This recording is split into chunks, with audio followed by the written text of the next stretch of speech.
तो दोस्तों, आज बात करते हैं एक बहुत ही कमाल की दुनिया की, बग बाउंटी हंटिंग। ये वो जगह है जहां दुनिया के कुछ सबसे शातिर दिमाग, जिन्हें हम एथिकल हैकर्स भी कहते हैं, बड़ी बड़ी टेक कंपनियों के डिजिटल किलों में छोटी छोटी दरारें ढूंढते हैं। और जब उन्हें वो दरार मिल जाती है तो उन्हें इनाम भी मिलता है। पर कभी सोचा है कि एक टॉप लेवल का बग हंटर जो लगातार बड़ी बड़ी कमजोरियां ढूंढता है और एक आम हंटर, इन दोनों में असल फर्क क्या है? आज हम इसी के पीछे छिपे सबसे बड़े सीक्रेट को खोलने वाले हैं। तो सवाल यही है, वो कौन सी एक चीज है जो किसी को इस फील्ड में एक लेजेंड बना देती है?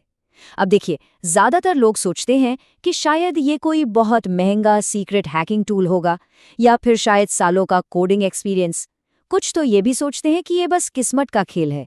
लेकिन सच कहूं तो असली जवाब इन सब से बिल्कुल अलग है और कहीं ज्यादा बुनियादी। ये वो नींव है जिस पर सफलता की पूरी इमारत टिकी है, और मजे की बात यह है कि अक्सर लोग इस पर ध्यान ही नहीं देते। उस बड़े से सवाल का जवाब सिर्फ एक शब्द में है, रिकॉन। इसका पूरा नाम है रेकनेसेंस।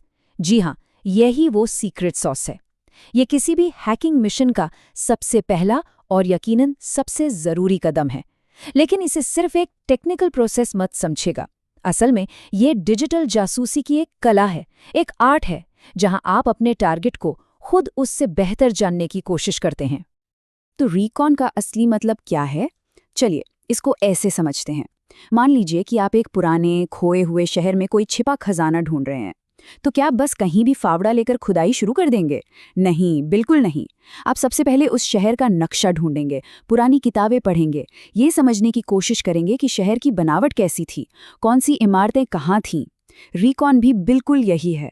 कोई भी कोड तोड़ने से पहले आप उस कंपनी के पूरे डिजिटल साम्राज्य का एक डिटेल्ड नक्शा तैयार करते हैं। और रिकॉन की असली ताकत इन पॉइंट्स में छिपी है। ये सिर्फ किसी कंपनी के सब डोमेन्स जैसे blog.company.com ढूंढने तक ही सीमित नहीं है। नहीं, बात उससे कहीं ज़्यादा गहरी है। आप ये पता लगाते हैं कि उनकी वेबसाइट किस टेक्नोलॉजी पर चल रही है, PHP यूज़ हो रही है या Node.js, उनके सर्वर का ऑपरेटिंग सिस्टम कौन सा है, उनके पास कौन सा फायरवॉल मतलब WAF लगा है। और सबसे जरूरी, आप उन जूसी एसेट्स को पहचानते हैं, मतलब वो हिस्से जहां सबसे कीमती डेटा होता है, जैसे एडमिन पैनल्स या पेमेंट गेटवे। असल में आप उस कंपनी के पूरे डिजिटल DNA को स्कैन कर रहे होते हैं, और हर एक जानकारी एक ताले की चाबी बन सकती है।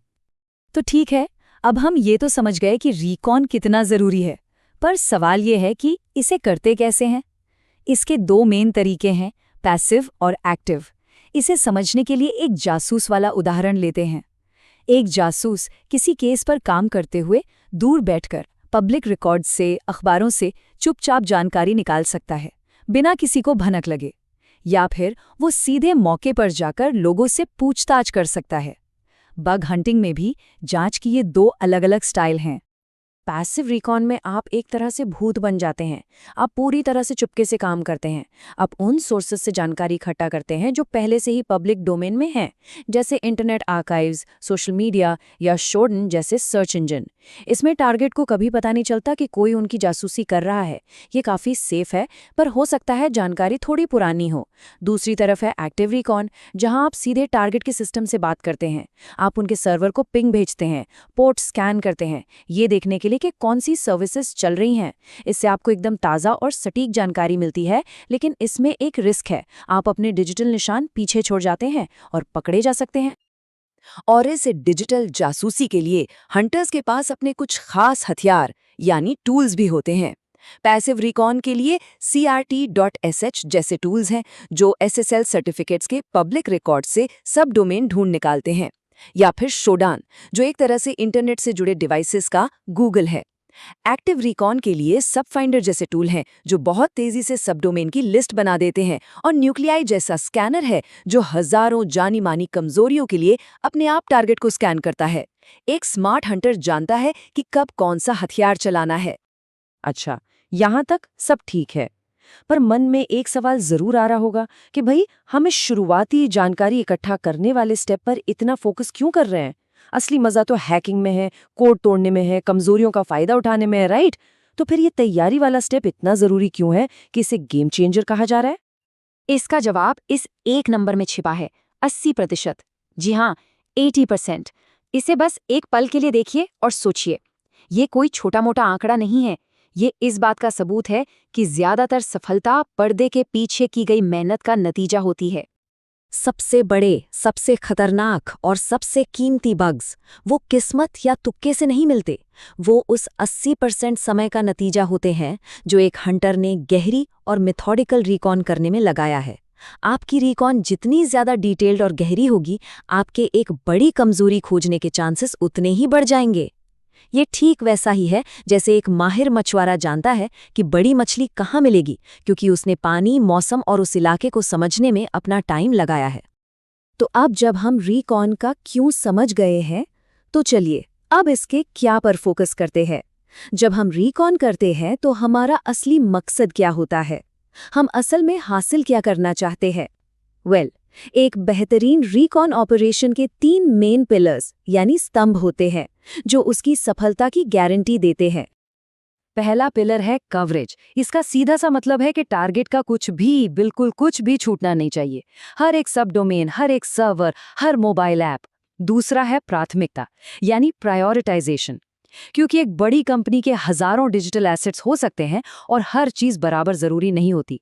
आपको ये पहचानना होता है कि कौन से हिस्से सबसे कीमती हैं और अपना ध्यान कहाँ लगाना है। और तीसरा, जो सबसे मजेदार है, वो है खोज यानी डिस्कवरी। मतलब उन चीजों को ढूंढना जिनके बारे में शायद कंपनी खुद भी भूल चुकी हो। कोई पुराना सर्वर, कोई टेस्टिंग डोमेन जो कभी बंद ही नहीं हुआ। असली खजाना अक्सर इन्हीं भूली बिसरी जगहों पर मिलता है। तो आखिर में ये सारी मेहनत किस लिए? इसका सीधा सा जवाब है ताकि एक्सप्लॉयटेशन यानी कमजोरी का फायदा उठाने का काम आसान हो सके।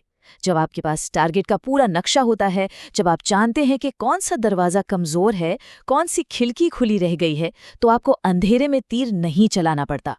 तब आप एक सर्जन की तरह पूरी सटीकता के साथ एक सर्जिकल स्ट्राइक करते हैं, ठीक वहीं जहां सबसे ज्यादा असर होगा। तो इस पूरी चर्चा को हम इसी एक शक्तिशाली विचार के साथ खत्म करते हैं। ज्यादातर बग्स संयोग से नहीं मिलते, वे अज्ञात का नक्शा बनाकर मिलते हैं। सफल बग बाउंटी हंटिंग किस्मत का खेल नहीं है, ये एक साइंस है, एक स्ट्रैटेजी है। ये उस डिजिटल दुनिया के अंधेरे कोनों में टॉर्च की रोशनी डालने जैसा है जहां पहले किसी ने झांका तक नहीं। क्योंकि सबसे बड़े रहस्य और सबसे बड़े इनाम हमेशा उन्हीं जगहों पर छिपे होते हैं जिन्हें अभी तक खोजा नहीं गया है।